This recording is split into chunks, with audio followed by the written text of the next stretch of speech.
Doubt and great dread had hung.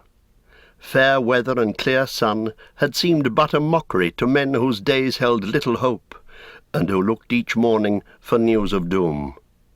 Their lord was dead and burned. Dead lay the king of Rohan in their citadel, and the new king that had come to them in the night was gone again to a war with powers too dark and terrible for any might or valour to conquer. And no news came. After the host left Morgul Vale and took the northward road beneath the shadow of the mountains, no messenger had returned, nor any rumour of what was passing in the brooding east. When the captains were but 2 days gone, the lady Eowyn bade the women who tended her to bring her raiment, and she would not be gainsaid, but rose. And when they had clothed her and set her arm in a sling of linen, she went to the warden of the houses of healing. "Sir," she said, "I am in great unrest, and I cannot lie longer in sloth."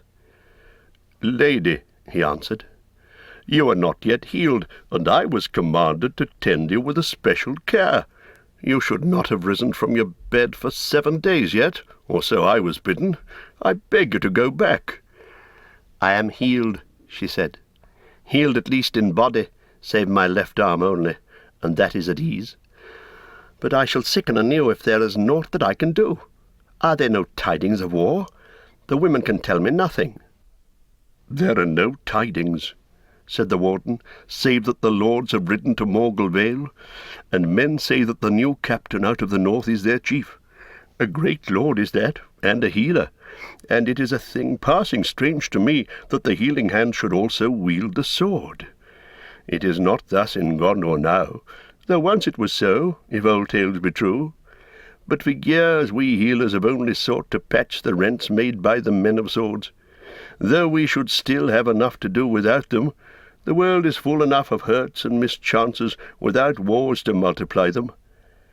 "It needs but one foe to breed a war, not two, Master Warden," answered Eowyn, "and those who have not swords can still die upon them. Would you have the folk of Gondor gather you herbs only, when the Dark Lord gathers armies? And it is not always good to be healed in body, nor is it always evil to die in battle, even in bitter pain. Were I permitted, in this dark hour I would choose the latter." The warden looked at her. Tall she stood there, her eyes bright in her white face, her hand clenched as she turned and gazed out of his window that opened to the east. He sighed and shook his head. After a pause she turned to him again. "Is there no deed to do?" she said. "Who commands in this city?" "I do not rightly know," he answered. "Such things are not my care.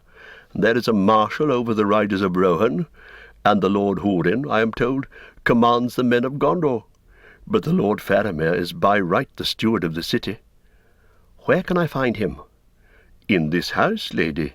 He was sorely hurt, but is now set again on the way to health. But I do not know. Will you not bring me to him?" "Then you will know." The Lord Faramir was walking alone in the garden of the houses of healing, and the sunlight warmed him, and he felt life run new in his veins, but his heart was heavy, and he looked out over the walls eastward. And coming, the warden spoke his name, and he turned and saw the lady Eowyn of Rohan, and he was moved with pity, for he saw that she was hurt, and his clear sight perceived her sorrow and unrest. "My lord," said the warden, "here is the lady Eowyn of Rohan. She rode with the king and was sorely hurt, and dwells now in my keeping. But she is not content, and she wishes to speak to the steward of the city." "Do not misunderstand me, lord," said Eowyn. "It is not lack of care that grieves me. No houses could be fairer for those who desire to be healed, but I cannot lie in sloth, idle, caged. I looked for death in battle, but I have not died, and battle still goes on." At a sign from Faramir, the warden bowed and departed. "What would you have me do, lady?" said Faramir. "I also am a prisoner of the healers." He looked at her, and being a man whom pity deeply stirred, it seemed to him that her loveliness amid her grief would pierce his heart. and she looked at him and saw the grave tenderness in his eyes, and yet knew, for she was bred among men of war, that here was one whom no rider of the mark would outmatch in battle. "What do you wish?" he said again. "If it lies in my power, I will do it." "I would have you command this warden, and bid him let me go," she said. But though her words were still proud, her heart faltered, and for the first time she doubted herself. She guessed that this tall man, both stern and gentle, might think her merely wayward, like a child that has not the firmness of mind to go on with a dull task to the end. "I myself am in the warden's keeping," answered Faramir, "nor have I yet taken up my authority in the city. But had I done so, I should still listen to his counsel, and should not cross his will in matters of his craft, unless in some great need." "But I do not desire healing," she said. "I wish to ride to war like my brother Eomer, or better like Theoden the king, for he died and has both honour and peace." "It is too late, lady, to follow the captains, even if you had the strength," said Faramir. "But death in battle may come to us all yet, willing or unwilling. You will be better prepared to face it in your own manner, if while there is still time you do as the healer commanded. You and I, we must endure with patience the hours of waiting." She did not answer, but as he looked at her, it seemed to him that something in her softened, as though a bitter frost were yielding at the first faint presage of spring. A tear sprang in her eye, and fell down her cheek like a glistening raindrop. Her proud head drooped a little. Then quietly, more as if speaking to herself than to him, "But the healers would have me lie abed 7 days yet," she said, "and my window does not look eastward." Her voice was now that of a maiden young and sad. Faramir smiled, though his heart was filled with pity. "Your window does not look eastward," he said. "That can be amended. In this I will command the warden. If you will stay in this house in our care, lady, and take your rest, then you shall walk in this garden in the sun as you will, and you shall look east, whither all our hopes have gone. And here you will find me, walking and waiting, and also looking east. It would ease my care if you would speak to me, or walk at whiles with me." Then she raised her head and looked him in the eyes again, and a colour came in her pale face.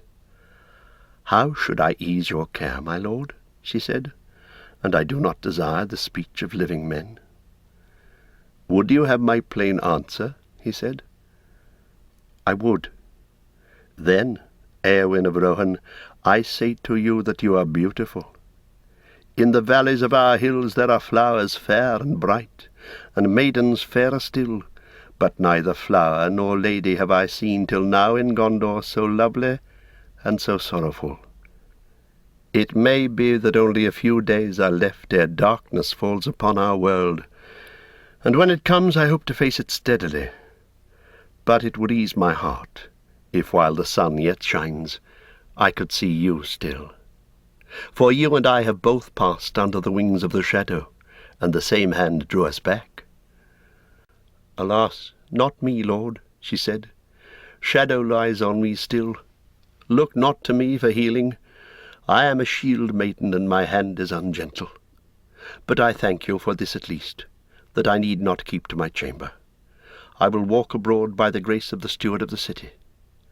And she did him a courtesy and walked back to the house.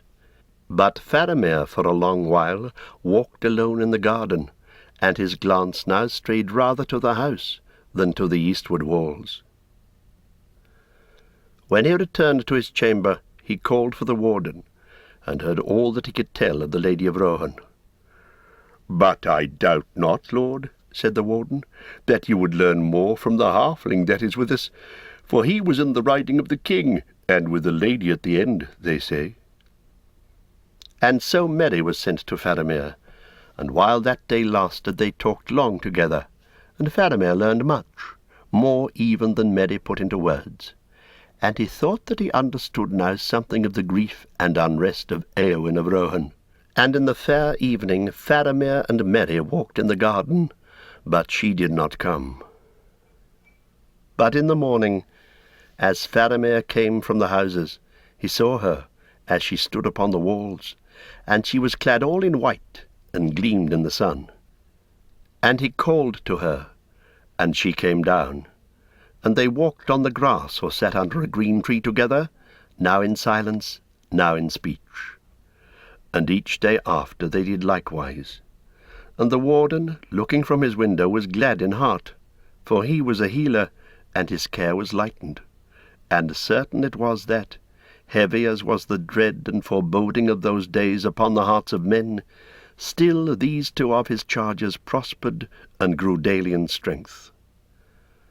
And so the 5th day came since the Lady Eowyn went first to Faramir, and they stood now together once more upon the walls of the city and looked out. No tidings had yet come, and all hearts were darkened. The weather, too, was bright no longer. It was cold. A wind that had sprung up in the night was blowing now keenly from the north, and it was rising. But the lands about looked grey and drear. They were clad in warm raiment and heavy cloaks, and over all the Lady Eowyn wore a great blue mantle of the colour of deep summer night, and it was set with silver stars about hem and throat. Faramir had sent for this robe, and had wrapped it about her, and he thought that she looked fair and queenly indeed, as she stood there at his side. The mantle was wrought by his mother, Findwylas of Amroth, who died untimely, and was to him but a memory of loveliness in far days, and of his first grief. And her robe seemed to him raiment fitting for the beauty and sadness of Eowyn. But she now shivered beneath the starry mantle, and she looked northward, above the grey hitherlands, into the eye of the cold wind, where far away the sky was hard and clear. "What do you look for, Eowyn?" said Faramir. "Does not the black gate lie yonder?" she said. "And must he not now be come thither? It is 7 days since he rode away." "7 days," said Faramir. "But think not ill of me if I say to you, they have brought me both a joy and a pain that I never thought to know. Joy to see you, but pain, because now the fear and doubt of this evil time are grown dark indeed. Eowyn, I would not have this world end now, or lose so soon what I have found." "Lose what you have found, lord?" she answered. But she looked at him gravely, and her eyes were kind. "I know not what in these days you have found that you could lose. But come, my friend, let us not speak of it. Let us not speak at all. I stand upon some dreadful brink, and it is utterly dark in the abyss before my feet. But whether there is any light behind me I cannot tell. For I cannot turn yet. I wait for some stroke of doom." "Yes, we wait for the stroke of doom," said Faramir. And they said no more, and it seemed to them, as they stood upon the wall, that the wind died, and the light failed, and the sun was bleared, and all sounds in the city or in the lands about were hushed. Neither wind, nor voice, nor bird call, nor rustle of leaf, nor their own breath could be heard. The very beating of their hearts was stilled. Time halted. And as they stood so, their hands met and clasped, though they did not know it, and still they waited for they knew not what. Then presently it seemed to them that above the ridges of the distant mountains another vast mountain of darkness rose, towering up like a wave that should engulf the world, and about it lightnings flickered. And then a tremor ran through the earth, and they felt the walls of the city quiver. A sound like a sigh went up from all the lands about them, and their hearts beat suddenly again. "It reminds me of Númenor," said Faramir, and wondered to hear himself speak. "Of Númenor?" said Eowyn. "Yes," said Faramir, "of the land of Westerness that foundered, and of the great dark wave climbing over the green lands and above the hills, and coming on, darkness unescapable. I often dream of it." "Then you think that the darkness is coming," said Eowyn, "darkness unescapable," and suddenly she drew close to him. "No," said Faramir, looking into her face. "It was but a picture in the mind. I don't know what's happening. The reason of my waking mind tells me that great evil has befallen, and we stand at the end of days. But my heart says nay, and all my limbs are light, and a hope and joy are come to me that no reason can deny. Eowyn, Eowyn, white lady of Rowan, in this hour I don't believe that any darkness will endure." And he stooped and kissed her brow. And so they stood on the walls of the city of Gondor, and a great wind rose and blew, and their hair, raven and golden, streamed out mingling in the air. And the shadow departed, and the sun was unveiled, and light leaped forth, and the waters of Anduin shone like silver, and in all the houses of the city men sang for the joy that welled up in their hearts, from what source they could not tell. And before the sun had fallen far from the noon, out of the east there came a great eagle flying, and he bore tidings beyond hope from the lords of the west, crying, "Sing now, ye people of the Tower of Anor, for the realm of Sauron is ended forever, and the dark tower is thrown down. Sing and rejoice, ye people of the Tower of God, for your watch hath not been in vain, and the black gate is broken, and your king hath passed through, and he is victorious.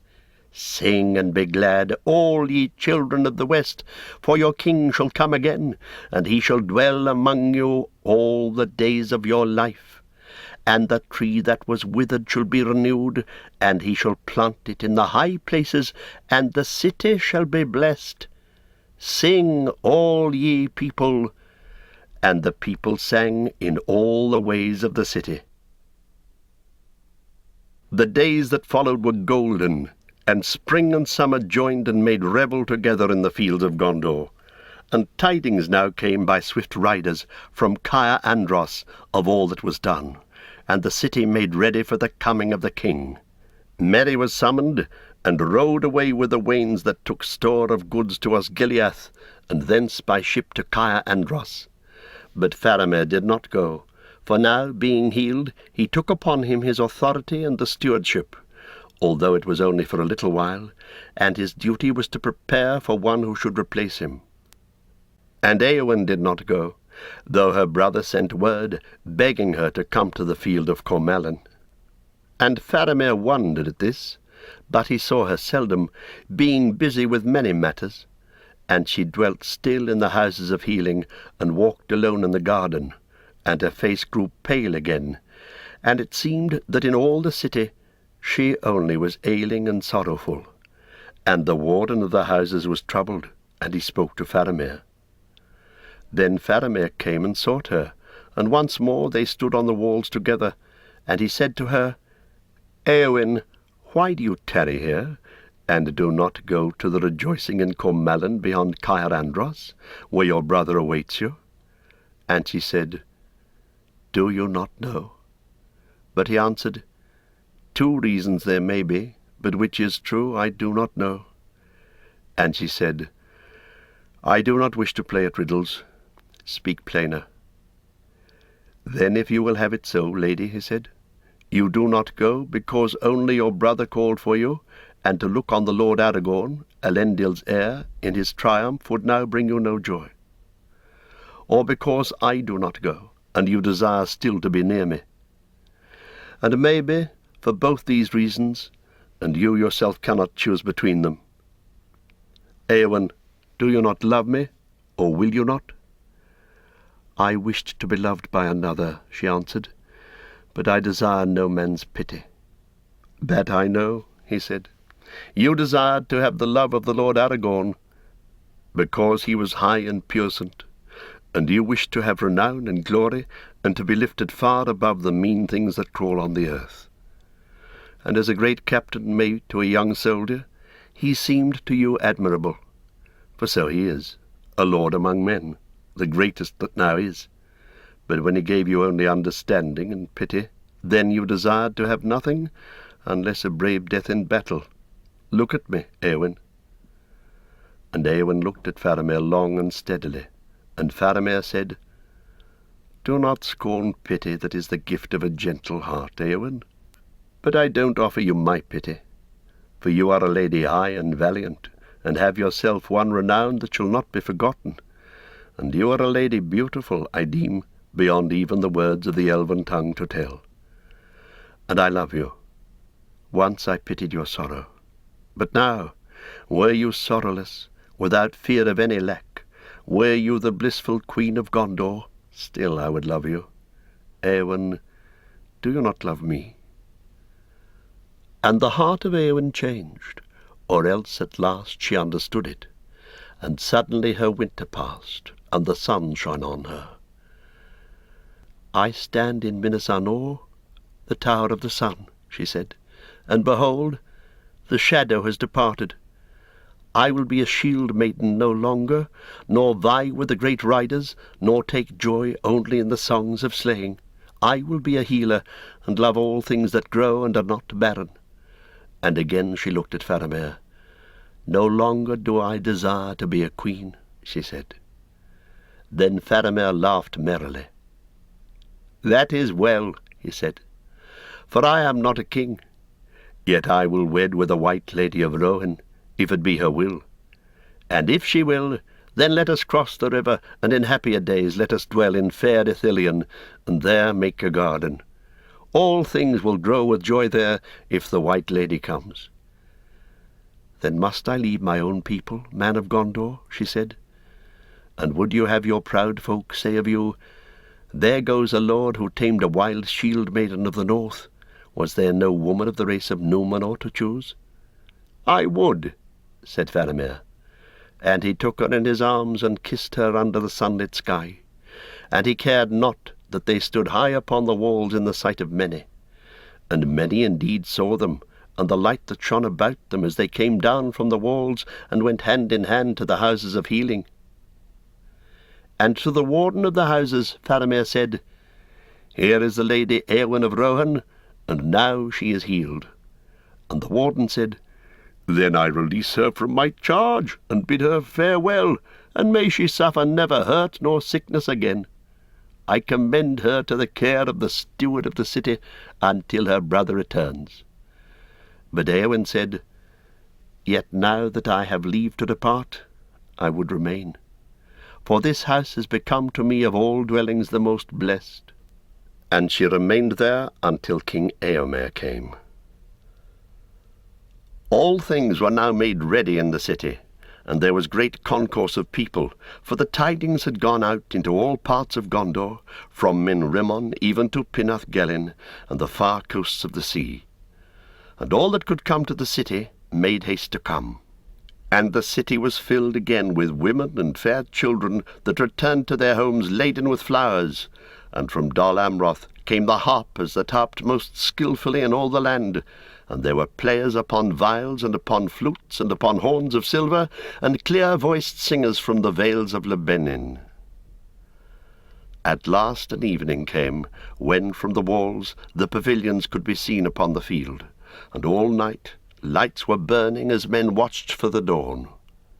And when the sun rose in the clear morning above the mountains in the east, upon which shadows lay no more, then all the bells rang, and all the banners broke and flowed in the wind, and upon the white tower of the citadel the standard of the stewards, bright argent like snow in the sun, bearing no charge nor device, was raised over Gondor for the last time.